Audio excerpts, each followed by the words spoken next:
We started our organization back in 23 years ago when the pastor of our home parish had been preaching about stewardship for a number of years but wanted to take it to another level and asked my wife Lisa and I to go to a national conference and come back with a plan of what to do. So at the time, Lisa and I had a marketing firm that worked primarily with professional service organizations, and we're very involved in this parish where I grew up in. I guess it was a combination of things, is why he ended up sending us off to this conference.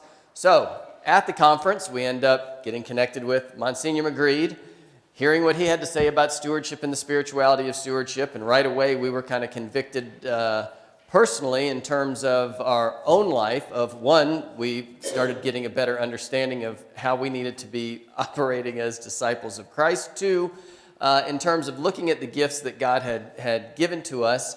At that time, we were newly married, relatively, a couple years or so, just had our first of 5 daughters, had just started this marketing firm not long ago, and so we didn't have a whole lot of money starting a new company up, and so what we had been telling ourselves over the last couple years, was that we were over-involved in the parish with our time and talent, and that kind of made up for the treasure. So we didn't really have any finances, so have much left over with our finances, so we didn't really give anything into the offertory, but we were over-involved, and that covered for it. Well, once we heard from Msgr McGread and a few others, but mainly him, we were both convicted of, all right, well, we're kind of kidding ourselves and lying to God. I mean, we don't have a lot, but we've got something, and so that area is where we needed to take a step in our lives. And so even at that conference, we were going back and forth of even trying to decide what we needed to do, and I was very convicted, and I said, we need to start at 10% tomorrow. And Lisa, who still does our bills today, said, there is no way we are starting at 10% tomorrow. We're not going to be able to cover gas or power or whatever. Anyways, so with Msgr's help and direction, we basically, maybe not leap of faith, but our next step then was basically to make a conscious decision to give 1 or 2%, whatever it was at that time, and be faithful to that. And so that's what we did at that point. Anyway, so it helped to kind of move us personally and in our marriage right then. But then also from the messages we were hearing, especially from Msgr McGread, was this message of stewardship and focusing on the spirituality of stewardship and living our lives as disciples of Christ. And what the pastor had sent us to do gave us we started seeing, okay, we could see how if this message is impacting us the way that it is, then we could see that if other people start to have change of hearts in their lives, like Msgr was saying, in their home life, in their marriage, in their praying with their family, in how they use their time, talent, and treasure, we could see how this could change the dynamic in our parish, and is kind of what Father Allen was asking us to do.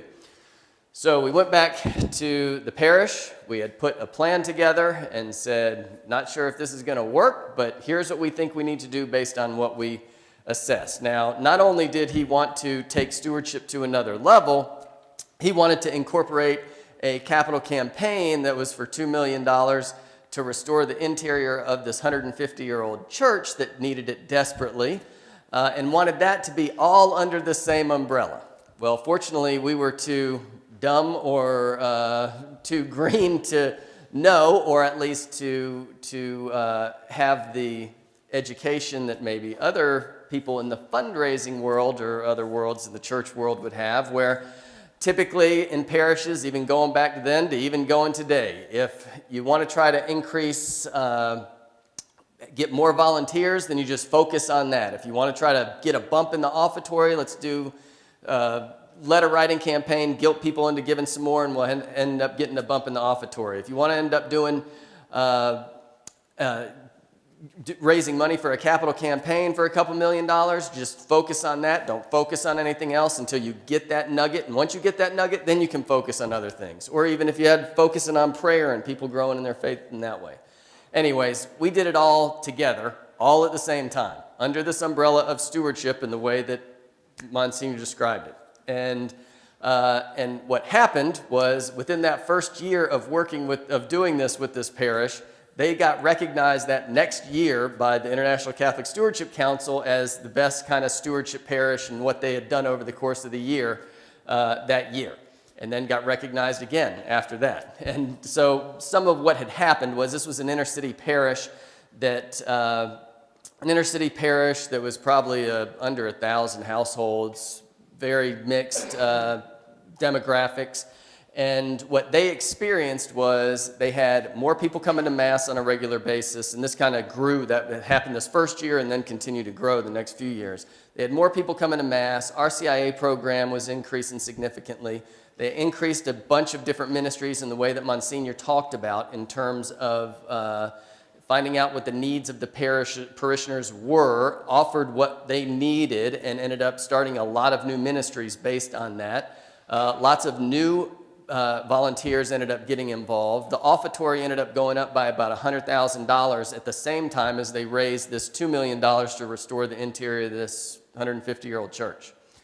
So that was kind of what we were trying to accomplish, but we really didn't know if that was going to work or not, and it actually did. And so what happened from that, and they got recognized obviously from the ICSC, then it was NCSC, we had other pastors ask us, could we do the same thing at their parish, maybe minus the capital campaign portion, and do it at their place. So we did. We started, and they started seeing similar results. The next parish we worked with ended up getting recognized the next year, another one the year after that. And so during this time, my dad, who is also the co-founder of the company with me and Lisa, who's a CPA, and we had developed as we were working with parishes on the side, we ended up putting our teams together, ended up creating a management consulting firm. So we were working with businesses on one side and this little parish offshoot thing on the other, because nobody else was doing what we were doing. There was only fundraising companies, and that's about it. So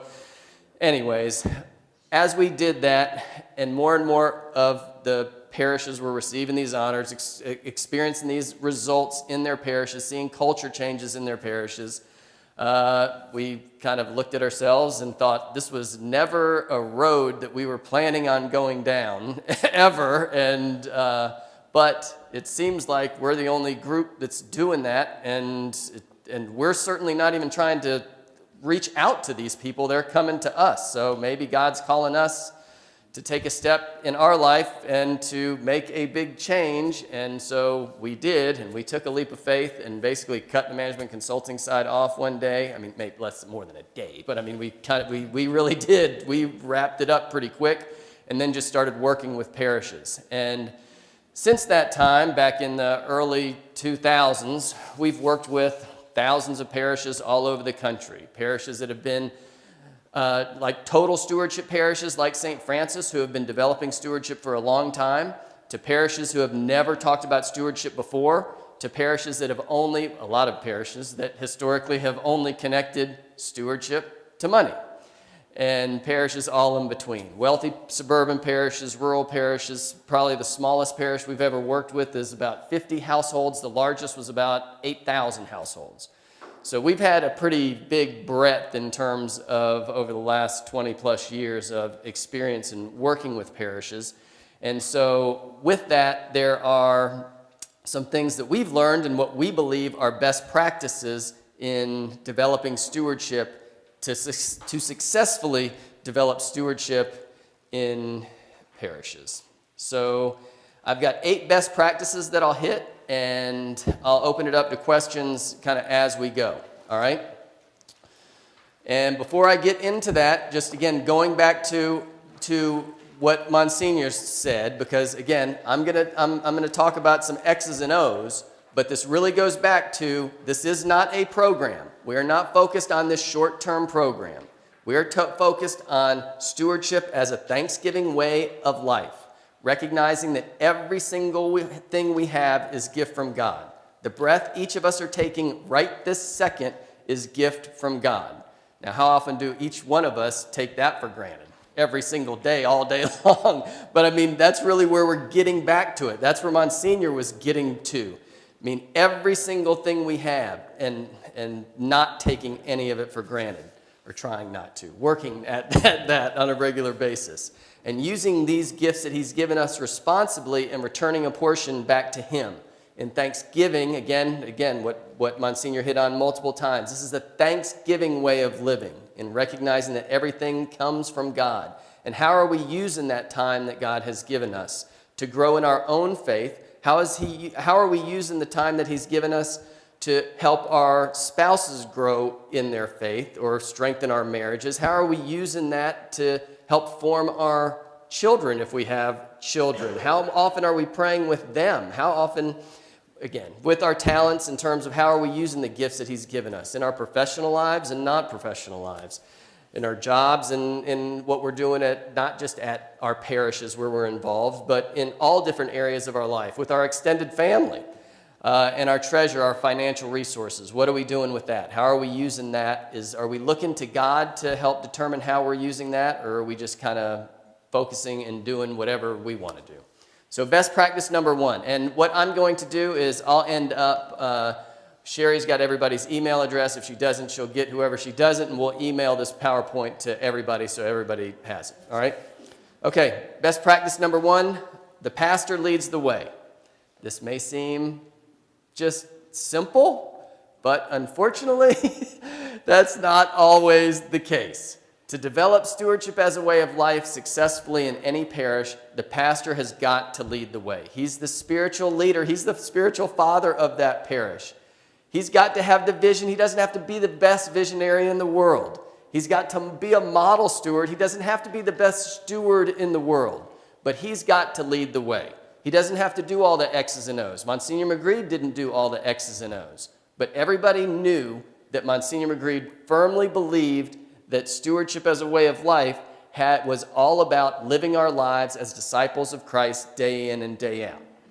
And parishioners have got to get that from their pastors if you're, as a pastor or as parish leaders, if you're going to successfully develop stewardship in the parish. Now again, he doesn't have to do everything, but he's got to be behind it. We've been brought into lots and lots of different circumstances where we've got lay leaders who, and this happens a lot of times. We end up, pastor obviously ends up giving some responsibility to lay leaders, find out we want to develop stewardship, get some resources, find out, and they bring us in, and we end up getting connected with them to work with them. All good. Now, all bad, maybe not all bad, but on the other hand, our parishes where we would get brought in, where the lay leaders are really pushing this, which I'm all for pushing lay leadership and taking responsibility in our parishes. But the pastor doesn't really see stewardship the way that we've just described it. He really kind of sees it more as a program to get more money and is going to go ahead and just let them do what they're going to do. Now, we've been in situations like that, and normally what we try to do is we try to weed those pastors out and as much as we can, although it doesn't work every time. And we also know some of our role when we come in is also, the pastors are the same as any of us lay people in terms of we've all got positives and negatives about it. We all have strengths and weaknesses. So the pastor doesn't have to know it all and totally be the best speaker on stewardship, but in terms of understanding it, believing it, and living it, he's got to, because if he doesn't, the parishioners will definitely get that. It'll come out in homilies. It'll come out in just talks with lay people. It will come out over and over again. And so then you're basically kind of fighting yourself, trying to tell, on one hand, you're saying, this is what stewardship is with a lot of communication you're doing. And then on the other hand, the pastor's kind of talking about it as a little fundraising ploy. And that's not a best practice of trying to develop. So the pastor's got to lead the way. Obviously, again, just like we need to continue to grow in our faith and understanding of living stewardship as a way of life.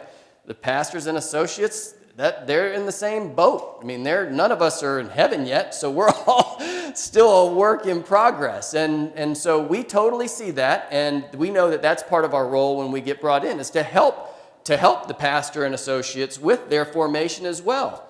And but again, in that first best practice, The pastor's got to lead the way. Doesn't have to be the best steward in the world, but he's got to lead the way with it being his vision, people understanding his vision is about growing disciples, and that he models that. Again, no pastor in here or in this world is perfect, just like no lay leader of us is perfect either. But the more that his life and people see his actions, even more so than words, as living a life of stewardship, the more successful you'll be. All right, best practice number 2. Leadership, formation, and stewardship is a high priority. And again, that seems kind of, okay, yeah, we're going to develop stewardship, so we're going to do some formation. Well, almost every parish we go into, if we were to try to convince them, so going back to what Monsignor said earlier. So when he got Dan and them together for their first stewardship council, they ended up meeting once a week, going through formation for, 8-10 months or so. And that's it. So that's kind of a hard sell in today's world with today's leaders of saying, okay, let's bring you all together and form you, and then we'll start doing things. Because a lot of times people that sign up to be involved, they want to do something, get something done. We totally get that. But formation has got to be central in terms of before people start kind of trying to do anything. Because if they're not really formed in the spirituality of stewardship and realize it's connected to discipleship as we live our lives every day as disciples, but it's this thing we're doing to get X, Y, and Z, again, that's going to get out there as well, and you're not going to end up being successful. So yes, when we're talking about stewardship councils, stewardship committees, it's very important to focus on their formation. But I'm going to take it a little past that. So that's all fine and good. You've got your parish, you've developed a stewardship committee, and they're formed. Or you've got a couple key people on there who really understand what it is. The others kind of do, and they do a few things here and there. That's all nice and good.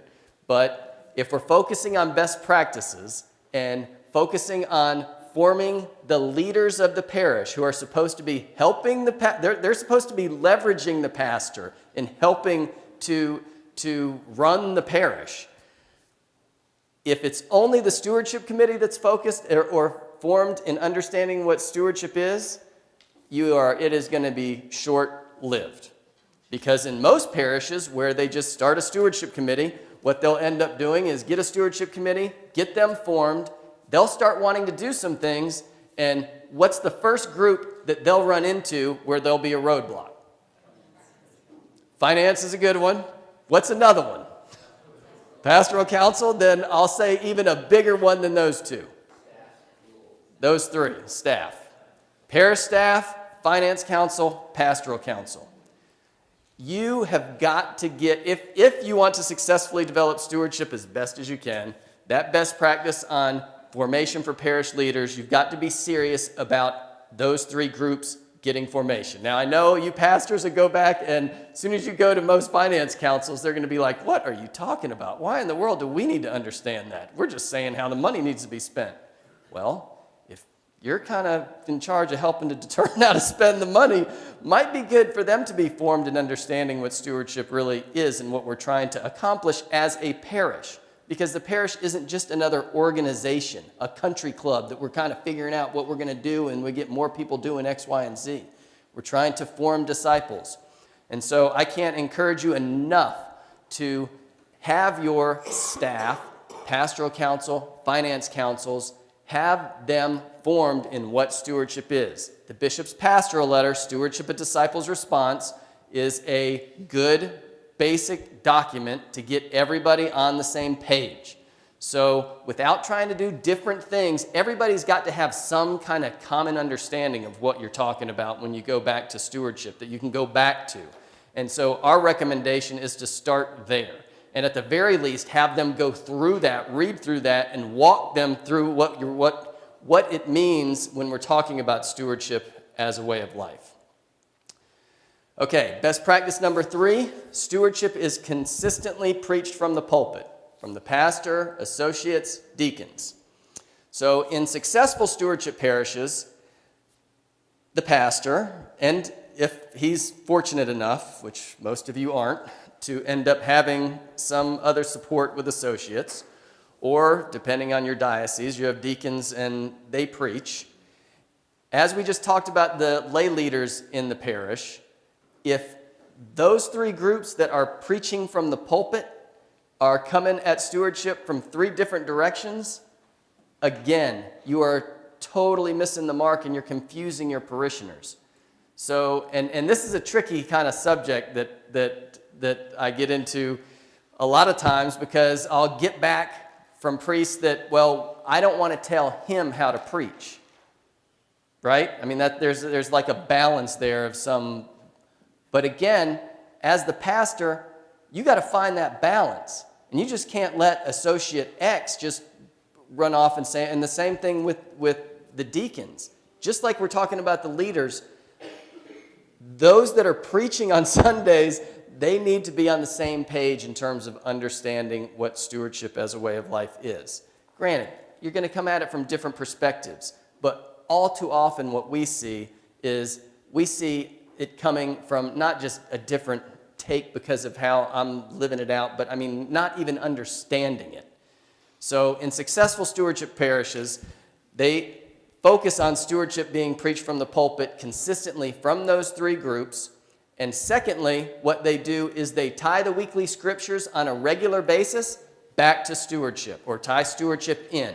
And a lot of people would say, well, that's a stretch. And my take to that is, no, it's not. You're totally kidding yourself.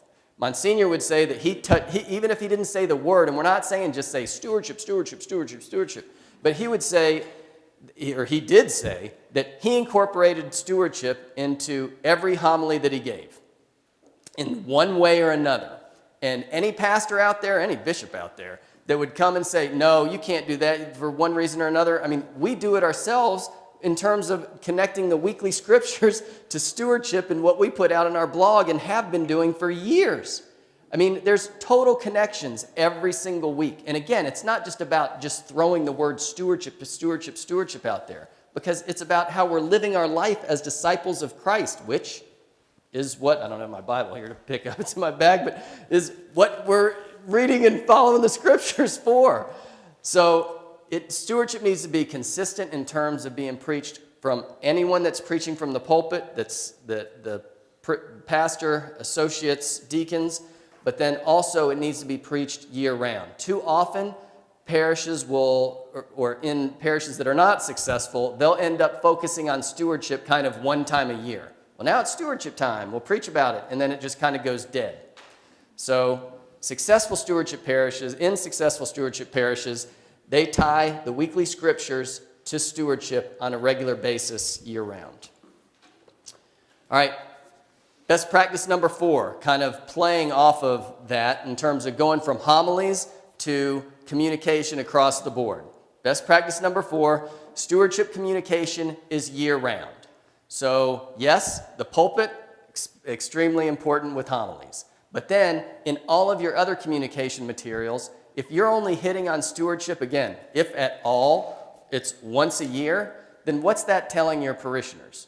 So now we really care about exactly how you live, or we're going to try to give you some direction and formation once a year versus year-round.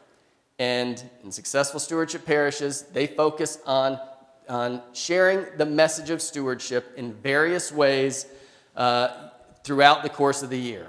Different ways that we do it. Msgr talked about a parish newsletter. We do that in terms of working with parishes, basically showing stewardship in action on a monthly basis, getting a parish newsletter out, whether it's in print or whether you're sending it out in email or whether links on social media or whatever, but having a regular communication piece that goes out regularly. Ours that we typically recommend is to go out monthly, where you end up having a parish newsletter that's not a stewardship newsletter, that again is not just saying stewardship, stewardship, stewardship, but is basically showing stewardship in action by what is going on in each of your parishes. Because in each of your parishes, no matter how dead the parish is, and again, we've seen this over and over because we go into a lot of dead parishes, unfortunately, but there is stewardship in action going on there. And the more that you can highlight that for the rest of the parish and focus and use that as examples of how we need to grow and live our lives, the more effective you're going to be. So our newsletters basically typically are like an 8-page newsletter, normally just in terms of just briefly in terms of content so you can know what I'm talking about other than just in general. Typically we'll end up having a letter from the pastor that normally would have some tie-in to stewardship. Then looking at about, because again, you only want it to be so big. It needs to be big enough that where you're given some decent formation, but you don't want to make it overboard either. Then we typically will have 3 different articles on parish ministries. Again, focusing on how people are being involved in the parish and the different ministries in the parish and how that's helping them grow as disciples of Christ, or what they're doing, how is their involvement helping them grow, and then how are they helping even reach out to others, and what is those service components that are going on in your parish. How are we serving people out in our parish, outside our parish, to show examples of that? So those are, and then normally we would have a formation education piece in there as well. Yes? I just want to say that monthly newsletter also gives parishioners a sense of belonging. Yeah, so the point is that doing a monthly newsletter gives parishioners a sense of belonging. And one of the things with that is that in most parishes, the average parishioner has absolutely no idea what's going on in the parish. And I'm not just going to say the average parishioner even. I'll take it to the average parish leader has no idea what's going on in all different areas of parish life. And not that they even want to know what every single thing that's going on, but as a parishioner, the more you get a sense of what we're doing together as a parish, how we're serving each other, how we're serving others, how we're growing in our faith, how different people are growing in our faith, the more ownership they are going to have, the more they're going to, ownership, is that what you, yeah, the more ownership they're going to have, because the more they know, the more they're going to understand. Yes? So, is it effective or not effective to do a monthly insert in the bulletin instead of mailing something? So the question is it effective or ineffective to do a monthly insert of some kind in the bulletin? And 2 responses to that. One is, depending on what you're putting out, it could be really effective and it could be totally worthless. Because a lot of times content that we put out in parishes is pretty poor. But 2, doing something like that in the bulletin and having it, let's just say it's a monthly newsletter that you put in the bulletin, and so you don't mail it out. So yes, you're hitting the people that are showing up to Mass that weekend, but you're not getting even all the people that are coming to Mass, because you've got a third that are showing up a third that are showing up, a third that are coming and going, and a third that are never there. So one of our suggestions, and I can get more into this later, but one of our suggestions is that the more communication channels you use, the more effectively you're going to be able to communicate with your parishioners. So unfortunately, and granted, money is an issue in all of our lives, obviously, but too often we see parishes not want to spend money to communicate with their parishioners and just keep it down, and then they wonder why there isn't more ownership, why people don't understand why they're not getting involved. And so those people that are coming and going, how can you touch them more? Whether it's with a monthly newsletter mailing, or whether it's with social media, or whether it's with any other form of communication. But the more communication you can get out there in terms of forming disciples, the more effective you're going to be. So many times people, they won't want to print something, and I know that's getting less and less, but print and mail something. But again, if you've got a third of the parishioners that aren't showing up ever, what are you doing with them? Are you responsible for them or not? Are we responsible as a parish for them or not? And I would say we've got some responsibility. Obviously they're sitting on their hands, but we've got some responsibility to reach out. So how can we do it? That monthly newsletter is just one of many examples of what you can do. But unfortunately, in the average parish, we're doing absolutely nothing to reach out to those that aren't showing up, and we can complain and bitch and moan about it all the time. If they would only show up and do something, if they would only give X, then we'd have all kind of money, then we'd X, Y, and Z. But then what are we doing to be proactive to end up helping them take a step in their life? And so that's kind of the reason for not just focusing on those that are showing up, but trying to use other communication vehicles to try to reach out and get out. Okay, best practice number 5, annual stewardship renewals are engaging and effective. So if you don't know what a stewardship renewal is, Typically, a stewardship renewal is one time of year when parishes will invite parishioners to take a step in their relationship with Christ to return a portion, to assess what they're doing with the gifts of time, talent, and treasure that God has given them. And so when we do this in parishes, typically we only want to do it once a year. Not that we're not calling people to continue to grow year round, but giving people an opportunity to make concrete commitments back to God in time, in talent, and treasure. And one of the things that we think that we've done and we do is that we think it is very important that when you give people this opportunity, that you give them the opportunity to make a commitment in all three at the same time.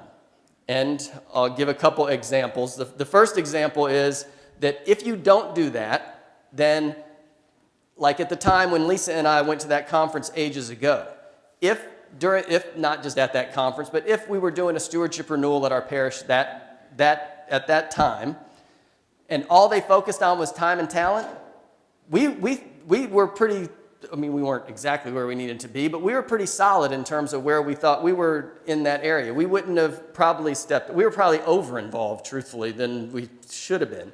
So if treasure wouldn't have been a component at that time for us, we wouldn't have even taken that step.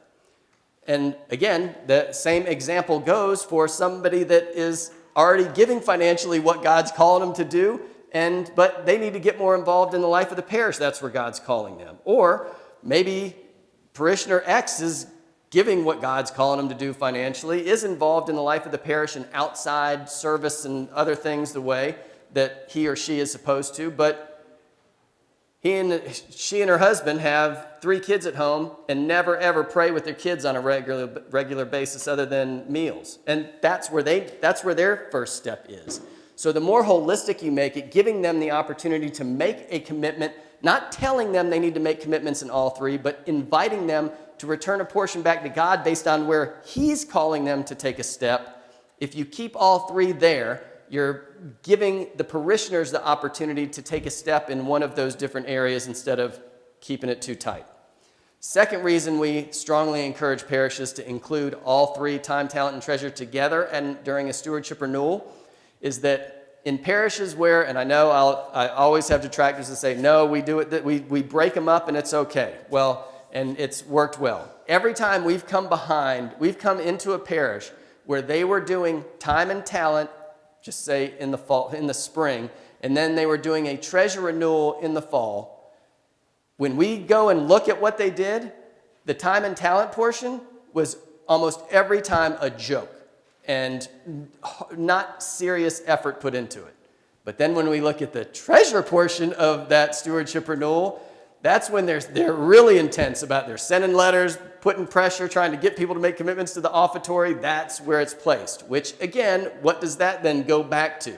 That goes back to stewardship isn't about growing disciples. Stewardship, me living as a good steward or growing as the steward God is calling me to be, isn't what this is about. It's really about the money, and it's another scheme for the parish to end up getting more out of my wallet.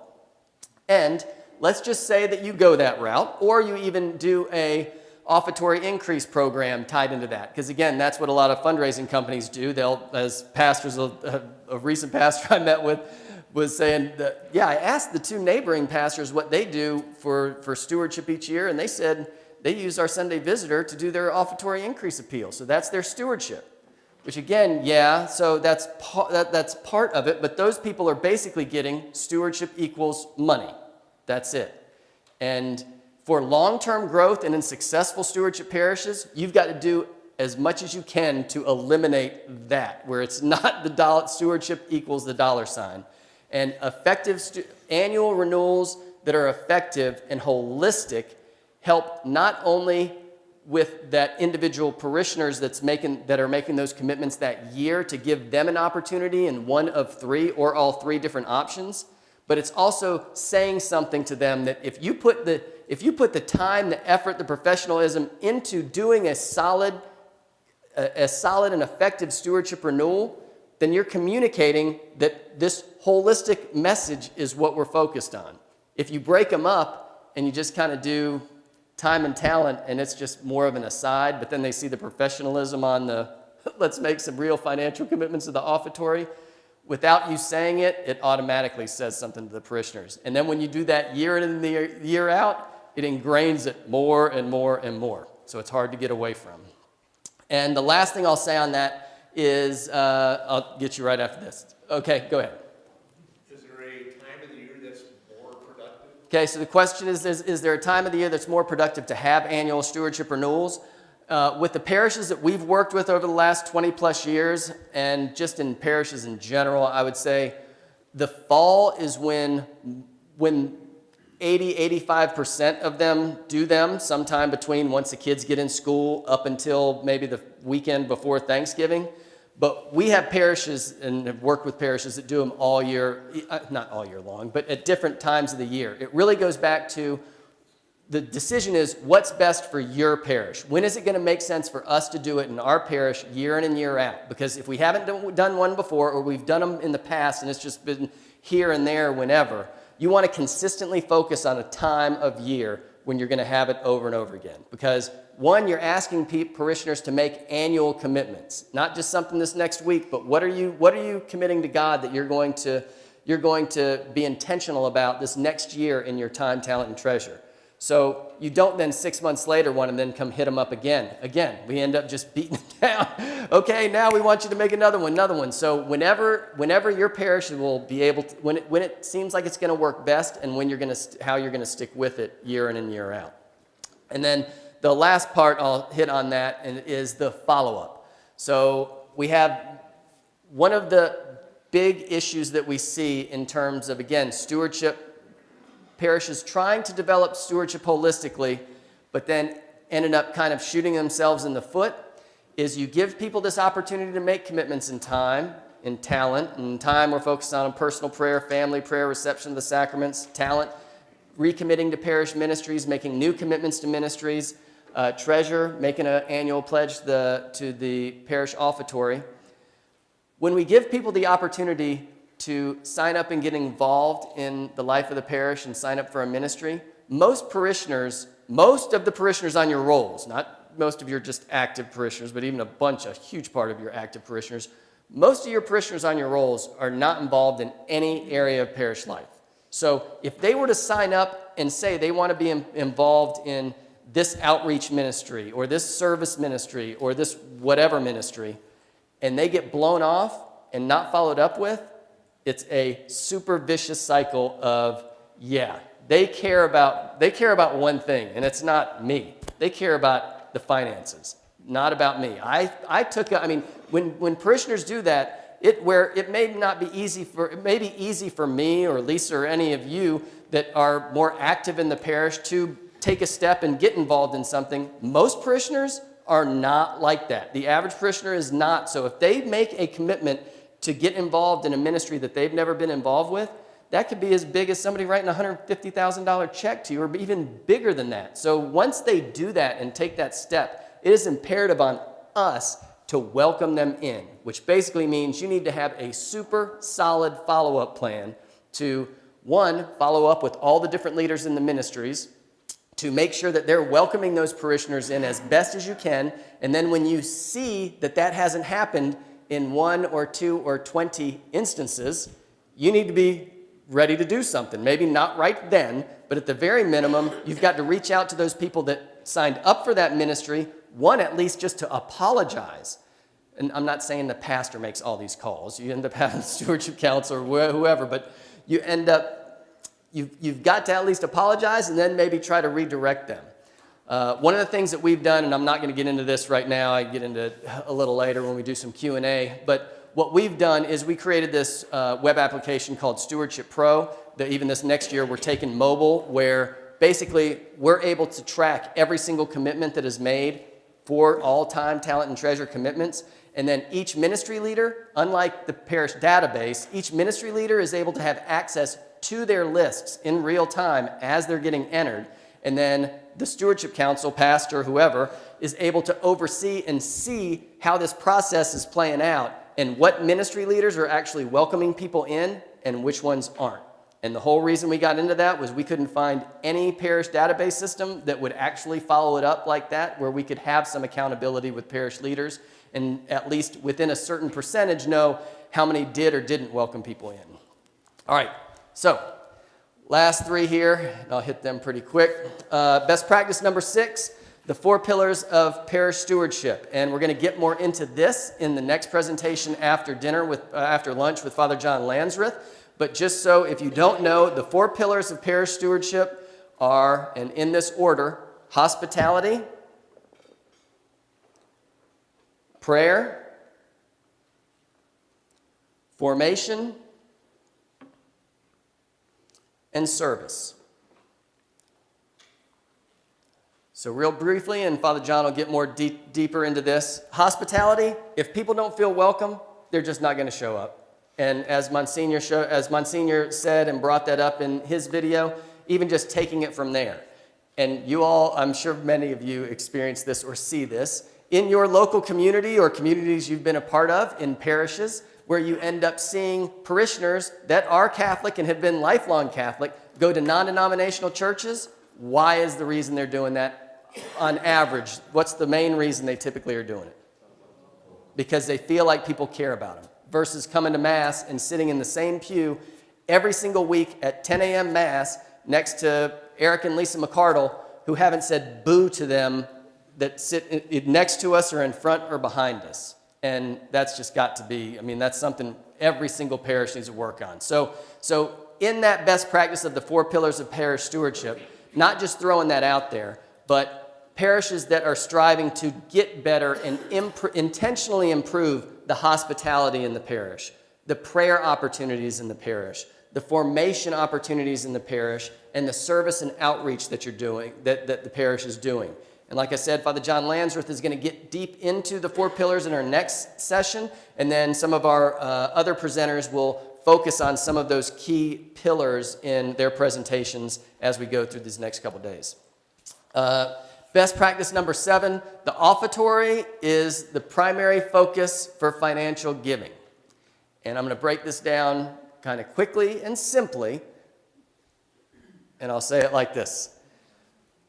The more that we nickel and dime our parishioners with little tiny fundraisers over and over and over and over and over again to get hardly anything, significantly decreases the likelihood that people are going to increase what they're giving to the offertory, because they think they already give a whole lot. Because after Mass almost every week, the youth group needs something, this group needs something. And the thing is that in successful stewardship parishes, what they look at is running the parish based on what's coming in the offertory and not running it based on what's coming in the offertory and the 100 other fundraisers that are going on. That doesn't mean, most parishes are running things based on that and all of the fundraisers that are going on. But in successful stewardship parishes like St. Francis or mine back at home, St. Mary on the Hill, basically what we do is we look at trying to get people, one, we don't nickel and dime them. We killed all of the extra fundraisers that ministries did for themselves just to fund themselves, because then you end up having ministries that are almost like fighting with each other trying to get parishioners money. How productive is that?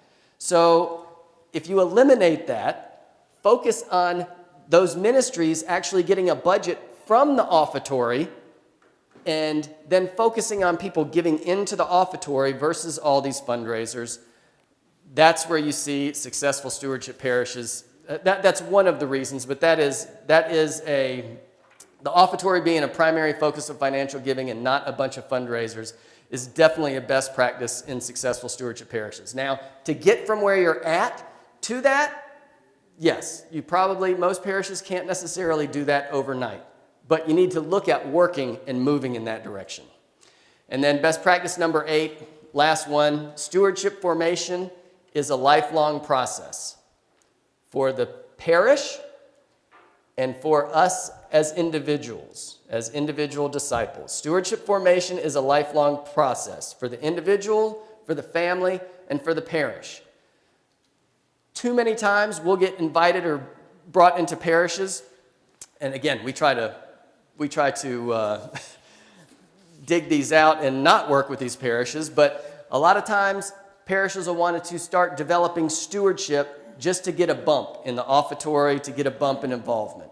And that is, you're doing your parish a disservice and you're doing the parishioners a disservice when you're doing that. I mean, this is, as Monsignor touched on earlier, I mean, this is about how we live our life. This is us as disciples of Jesus growing as disciples in how we live our life and what we do with the time, talent, and treasure God has given to us. So with that, and seeing as how none of us are perfect and none of us are going to be perfect, if that's a lifelong process for me, then that's definitely going to be a lifelong process for me and Lisa and our 5 girls. And if we're connected to a parish with another 2,000 households in our parish, it's an ongoing process for that, which basically means this is a lifelong process for the parish. So it is no short one-hit wonder. Stewardship is not this magic key that you just start throwing it out there and all of a sudden everything changes in parish life. But if you intentionally develop stewardship where you're focusing on growing disciples and you use some of these best practices as you focus to develop stewardship, you'll be much more successful. So with that, thank you very much.